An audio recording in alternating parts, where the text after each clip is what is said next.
Hello, good afternoon mga ka-reels. This is Dudong once again of Sydney, Australia po. Gawa po tayo ng adobong sitaw na may balumbalunan po at itlog na nilaga. Yan po ang ating mga rekado. Simulan po natin mag-isa.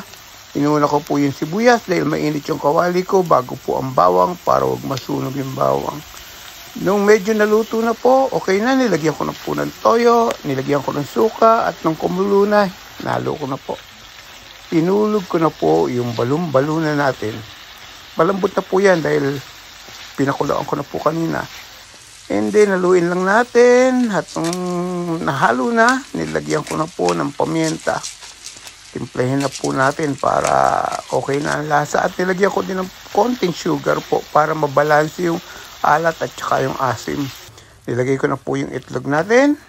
Nahalo ko lamang po para kumapit ang lasa dun sa itlog, and then pwede na po natin ihulog tong sitaw natin.